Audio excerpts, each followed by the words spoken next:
What's going on, guys? Welcome back to the channel. So we have done the brutal review on the Crown, the E46 and the Supra, which is at home right now. So it's time for me to come clean with you guys and tell you which is my favorite. Now I'm going to go over every single one of the cars and talk to you about the aspects of that car that I love, and then I'm going to reveal which is my favorite of the three. So just quickly, if you would like to like, comment, subscribe to the channel, on the channel, with the channel, any interactions are appreciated and help the channel grow immensely. So thank you very much for anyone that does that. Patreon is about to be advertised in a couple of seconds. So if you do want to jump on that, you've got direct access to ask me anything you want. My Facebook, my Instagram, all that stuff, I get like smashed by spam messages. I get smashed by messages from you guys, which obviously isn't spam. It's really appreciated. But I can't always get back to you. If you really want me to get back to you, jump on the Patreon. It's literally $1 a week, and I'll be able to give you all the priority that you deserve and that you want for supporting the channel. So with all that out of the way, let's jump on into the video.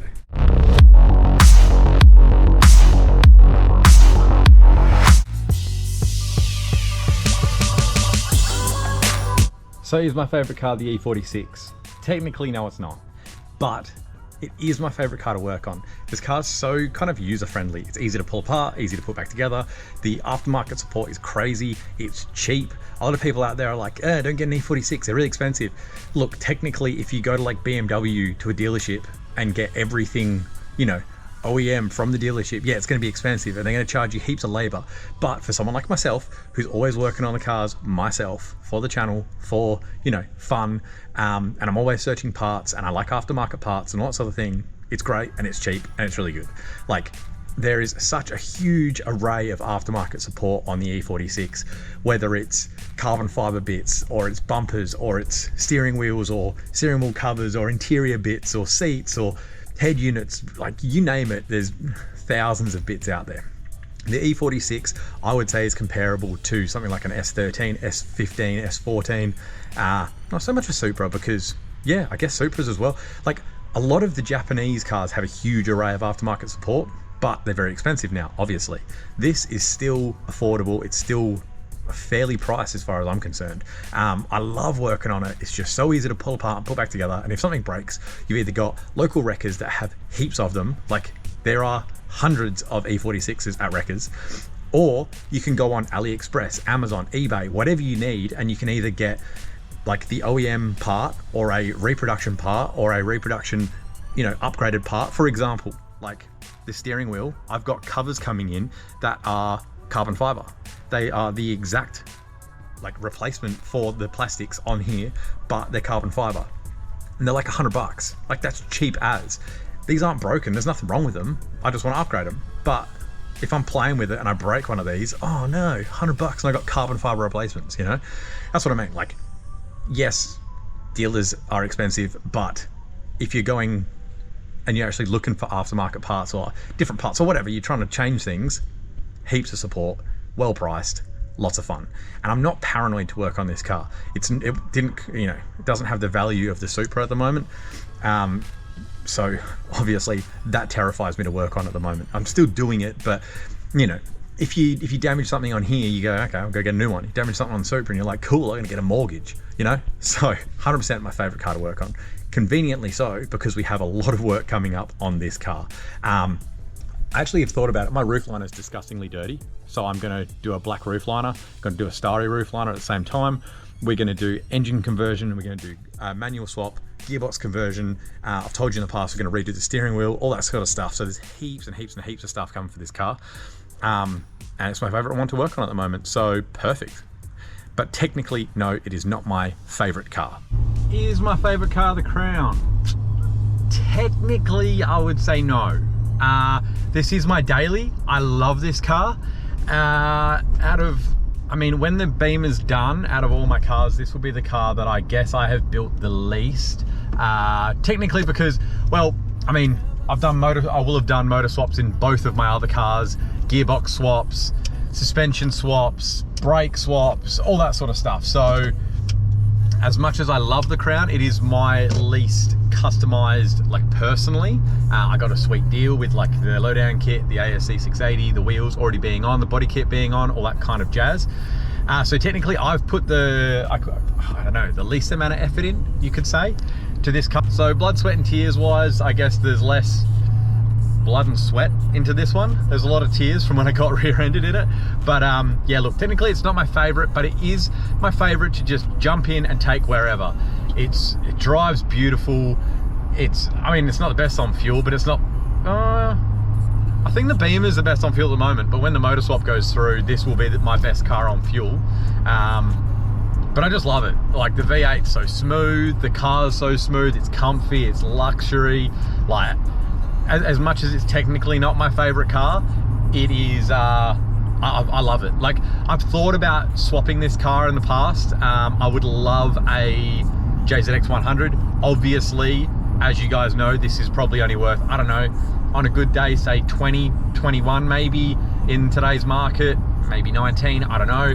And a JZX 100 is like 40K, 35K. So obviously, pretty obvious. If someone comes up and says, hey, do you want to swap? I would be getting an amazing deal. But at the same time, as soon as I like consider swapping in my brain, I automatically regret it. Even though I haven't even swapped it. Like, just thinking about swapping it, I regret it, because I've always wanted a big V8 luxury sedan, and obviously I want like, you know, as many Jap cars as I can get because I love them. So this just fits the bill. So yeah, as much as it's technically not my all-time favorite of my cars, I love this thing, and I love how just easy and comfy and complete this thing is. I mean, like, the air suspension, oh look, and I'm gonna go somewhere I don't know, I don't want to damage the body kit, press a button, boom, you're up in the air. Speaking of which, I need a lower. Yeah, I love it, but technically not my favorite.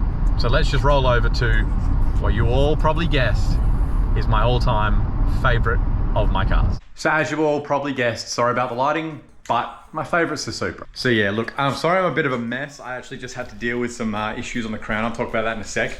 Yeah, obviously the Supra is my favorite. Now, it is not my favorite because it's the most expensive, not at all. I know the prices are going crazy. I've spoken about it many, many times. I'm not a big fan of the prices going crazy because obviously it makes me paranoid to drive my car, because then if someone steals it or damages it or whatever, it's more expensive to fix, blah, blah, blah, blah, blah. The reason I love this car is because it has become everything I ever wanted it to be from the day dot. Now, I fell in love with the Supra, obviously Fast and Furious, duh. Like, that's my era, that's my jam. Like, I had a printout of it on the fridge when I was a kid, you know, or when it, like, the movie came out and they had all the promo photos, I had it printed out on my fridge, and I was like, I never thought I'd ever get it. And then the second movie came out, and I don't know if any of you have seen it, but on the DVD, there's a special features section, and they talk about like prepping the cars and all that kind of stuff. And part of the prepping of the car, sorry, I'm getting distracted because there's someone doing weird stuff down the road. Part of the prepping of the car, they were talking about candy paint. They were talking about candy red paint. And as soon as they showed me, I was like, I'm in love. I want that candy red look paint. Obviously this isn't candy red, but it, you know, through learning about candy red and candy paints, I've done more research, etc., etc., and then I found a color that I wanted, and then we kind of played with it, and essentially I wanted a really metallic red with like an orange base, which essentially is what candy looks like. But without doing candy, that's very hard, but we managed to do that with this miraculously without going candy, which means if anything gets scratched, it's obviously fixable a lot easier, things like that, you know, because you can match the paint a bit easier. Also, the rims are my favorite ever rims. Like, I am in love with VSKFs. I would love to collect all the VSKFs because I'm a big fanboy.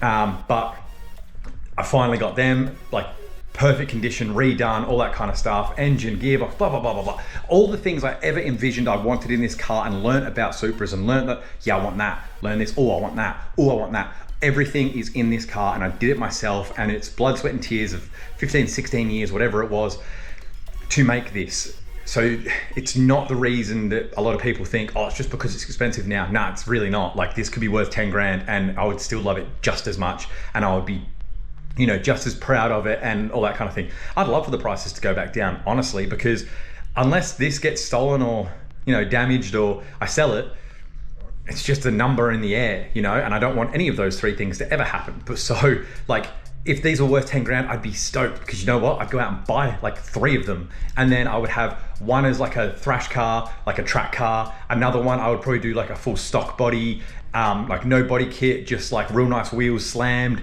maybe no spoiler. I don't know, you know, I'd be able to have a bit of a play. I can't do it now. I can't go and buy like, you know, multiple Supras. Maybe one day if the channel goes crazy. Look, I'll make you guys a promise. I'll make you guys a promise. If we hit 1 million subscribers, the day we hit 1 million subscribers, I'll go and buy another Supra. I don't care what they're worth, I'll go and buy another Supra, okay? That's the deal. And if you guys want me to change that deal, we can make it an RX-7. No, I'm joking. I will buy another Supra. If we hit 1 million subscribers one day, whatever that day may be, however far away that may be, I'll buy another one and we'll do something completely different to this car. Maybe a full stock body bagged, I don't know, something cool, but I will do it. That is my promise to you guys. 1 million subs. So if you want to see it happen, share it around. That's gonna be years, but that's fine. But yeah, look, that is my favorite. Just, you guys would know that are out there and have done whatever car it may be. Like it could be a Euro, could be a Jap car, could be a four-wheel drive, could be whatever. You've spent all your time and effort researching, building, like creating this project of like love. You know how much you care about it. You know why it's your favorite, and it gives you that feeling when you get behind the wheel and just go for a drive. No one needs to see the car, just you driving the car, and that's what matters. That is what this car is to me. The reactions from people obviously makes it a lot cooler, things like that. I got a really nice reaction in the crowd today. Some guy like stopped me and was like saying how nice it was. Makes you feel really good, don't get me wrong, but like, you guys know, the guys out there that have built your cars, you could be out in the middle of nowhere just driving your car and it would mean everything to you, and it would be everything the car ever needs to be just on that drive. Yeah, just on a side note, the Crown, I just had to go and fix the front left wheel because I hit another pothole. Now, like the first pothole I hit in this, it really buckled the wheel. And New Way Wheels down in Heidelberg, they helped me out, they straightened it up. So that was great. I hit another one. And it wasn't too bad. It just kind of like de-beaded the tire ever so slightly. And by ever so slightly, I mean, it just like disrupted it a little bit. So it was leaking about 3 PSI every day. And that is why I talk about the importance of the TPMS sensors. I know, like, I just put a video up recently of wiring the Supra's one in, but that's why. Because like I hit the pothole and it was just like kind of a rough bit of ground, but I know exactly where it was because I was like, ooh, that sounded a bit rough. And it would have been that one because I don't, like, as soon as you hit a pothole, you know, so it stays in your mind. And from that day, it started leaking. I wouldn't have known it was slightly leaking because it didn't really look like it. I run really stretched tires, so you can probably get down to like 20 PSI and not really know. So with the TPMS sensors, it tells you straight away. Like you can go, oh, I'm 3 PSI down, that's weird. Keep in mind, you know, you get used to the readings because when it's cold, they're probably about 3 or 4 PSI lower than what you've actually put in at the, like, you know, say you put around 40 PSI. Say you put that in at like 20 degrees. Obviously when it's like 1 degree in the morning, it's gonna be very different. So be aware of that. But yeah, it saved my wheel because I could have been driving on that for ages. The biggest thing I was worried about is we're about to go on holiday, right? So 3 PSI a day, not too bad. Every few days you can put a little bit of air in it, whatever. But the thing is, when you're away for like a month or whatever, that's 3 PSI a day, in 10 days, you're at 0. So that means that the car, this whole car at the front left is just gonna be sitting on the rim for, I don't know, like 20 days or something, or like however long you're away for. So that's what I was worried about. You don't want your air to slowly leak out and then come back and be like, oh cool, it's been sitting on the rim for however long. Like these are alloys. I'm assuming that if you were to leave a car on just an alloy on the floor, it's gonna be, you know, bending out the inner barrel and the outer lip to a degree. I don't know what their weight rating is at that kind of level. Maybe it won't, but I don't want to try it on mine. So yeah, that's why I always say they're a lifesaver, because literally just saved me front left rim of a discontinued set with a specific offset, you know. Try finding that, it'd be a pain in the bum. But yeah, just a little bit of fun for you today, guys. A little bit of in-depth into me and how I feel about my cars. Thought it'd be a bit of entertainment. And I think we've got one more video coming out and then it's time for the holiday. So I cannot wait. Oh, boys and girls, I'm so keen. If you've enjoyed, please like and subscribe. Hit me in the comments, let me know what you think. And that's all we got time for today, guys. I'll see you in the next one. See you guys.